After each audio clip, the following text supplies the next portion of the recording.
Hi, this is Elliot Fishman, and welcome to the February 2000 CTisus 2016 February quiz. We have 10 excellent cases for you, and let's get started. This is a great case. When you look carefully, what you notice is there's a mass adjacent to the diaphragm, and it's adjacent to the right adrenal gland. And you look, it's low density. It has some fat in it. At first glance, you're going to say a myelolipoma of the adrenal gland. But then you recognize the adrenals next to it, but it is fat density. Could this be a liposarcoma? I guess that's a thought. It has fat, soft tissue, but it's fairly well defined. It doesn't look like an adrenal hemorrhage. It's not, because the adrenal is perfectly normal and it's not high density, so it's not a periadrenal hemorrhage. This was resected, and this ended up being, interestingly, a retroperitoneal myelolipoma, and the adrenal gland was immediately abutting it. So it did not arise from the adrenal like an exophytic lesion, but it was separate from it. And I thought that was a very, very unusual case. This is an interesting case. This patient has back pain. They did a spine MR, and they saw something by the kidney. We did a CT, and you could see from the axial view a lobulated, sort of low-density, soft tissue mass abutting the left renal vein, abutting the IVC. You can see it has some mass effect, but it's not invading anything. So what's the best diagnosis? It is low density. You might have thought about a liposarcoma. I guess it's a possibility. It doesn't look like a myelolipoma. And I guess theoretically, 100%, I couldn't exclude an adrenal carcinoma, though it's somewhat low density. This patient went to surgery. This was a ganglion neuroma. Now, I wrote an article on adrenal ganglion neuromas, but when you looked at this, actually, the path, they said this was a ganglion neuroma, but the adrenal gland was caught next to it, but it was not arising from the adrenal. So a very interesting case. It does make the point that neurogenic tumors like a ganglion neuroma are often low density. They often have unusual appearances, so it's something you do need to think about. In this case, I'm asking for the least likely diagnosis. What you see is a mass in the right kidney that on arterial phase imaging enhances in a very homogeneous pattern, and similarly on the venous phase, it looks almost similar, very well defined. Now, if you're really good, you could say papillary renal cell carcinoma. That's a possibility, though it is fairly homogeneous, but once in a while it can happen. Probably not a clear cell. It's not vascular enough. I don't think it's a renal angiomyolipoma because I don't see any fat. Now, I know you can have fat, avid renal angiomyolipomas.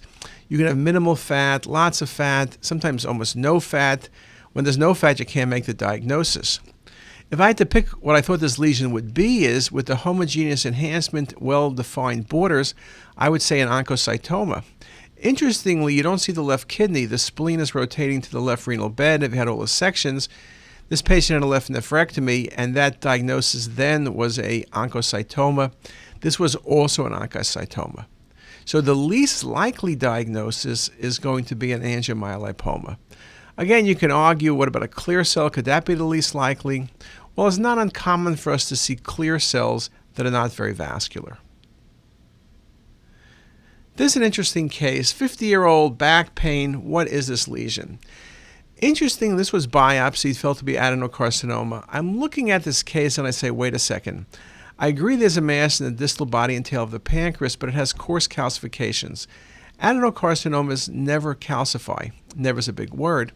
Occasionally you can see calcifications near an adeno-CA if the patient has underlying chronic pancreatitis. This doesn't look like chronic pancreatitis.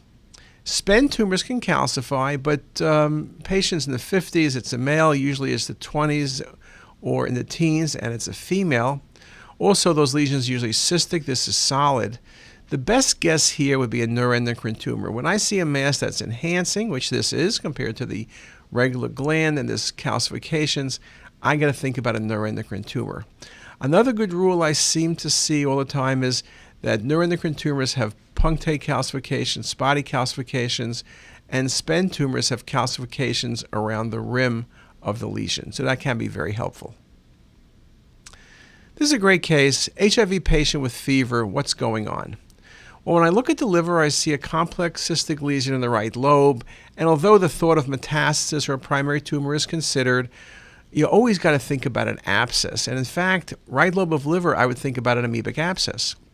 Then you scan the patient, and when you get to the pelvis, you see marked inflammation of the sigmoid colon. There's some air adjacent to the sigmoid colon. This patient has an abscess and diverticulitis. When you put everything together, yes, it's diverticulitis, but the liver abscess becomes part of the answer. Patients with diverticulitis often do develop liver abscesses. Same thing with patients with perforated appendicitis. This is not a hepatoma. It's not simple diverticulitis, and it's not colon cancer. It's just a very, very nice example. This case, I'm showing you a chest and abdomen image, asking you for the best diagnosis. In the chest, you see bronchiectasis with inflammatory changes. And in the abdomen, the key thing is total replacement of the pancreas by fat. That image on your right, the abdomen image alone, to me, is cystic fibrosis. It's not going to be collagen vascular disease or HIV or lymphoma.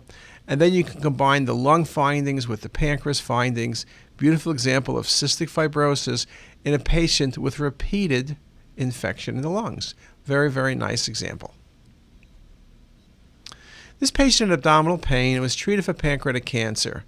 When you look at these images, and I've showed you only 2 images, I'm not looking at the pancreas or whether there's recurrence or residual disease. What you're looking at is the marked inflammation and thickening with the halo appearance of the distal small bowel. This appearance is impressive. It almost looks like what you would see with graft versus host disease. Could it be ischemic colitis? I guess in theory. Inflamed bowel could almost always be a type of ischemic colitis. Crohn's with a halo, I guess theoretically possible. It's a long area of involvement. Radiation enteritis, well, usually the bowel is tethered, and I'm telling you pancreatic cancer, this is not the pancreatic bed that would have been radiated. This is the right lower quadrant. This patient was on FOLFIRINOX. Patients on chemotherapy can often get drug-induced enteritis, and that's what this was. So if you're scanning a patient, you see thickened bowel, and it's an oncology patient, you better think about enteritis. Enteritis can be very severe. It can kill the patient.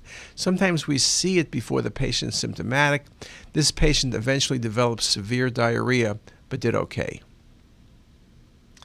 This is a straightforward case. I've showed you recently cases with lesions in or near the adrenal bed, and I want to give you a more classic adrenal mass, hypervascular adrenal mass. If the kidney was missing, I could think about metastatic renal cell carcinoma.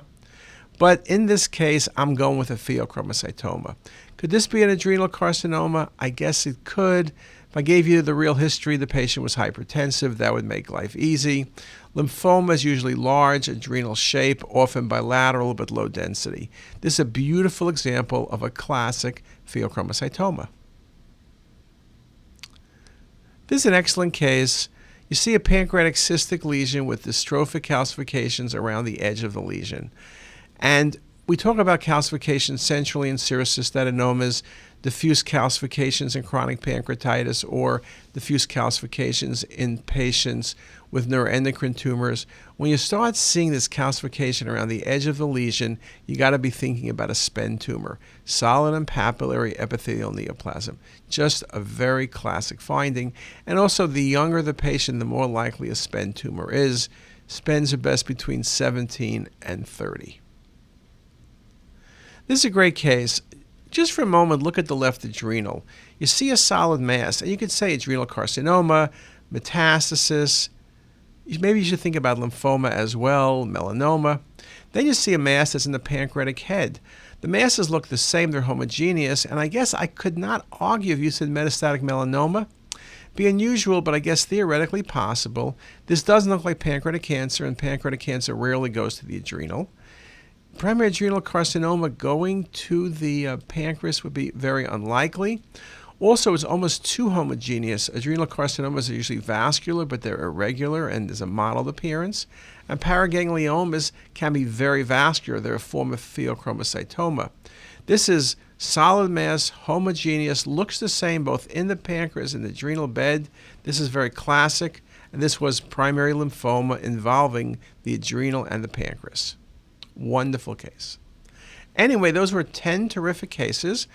I showed you some examples. I focused on adrenal or masses near the adrenal bed, some of the similarities, some of the differences, and hopefully I gave you a few good points that will help you get all 10 correct next time.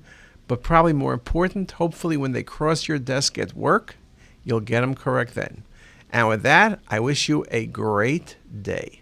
Have fun. Bye.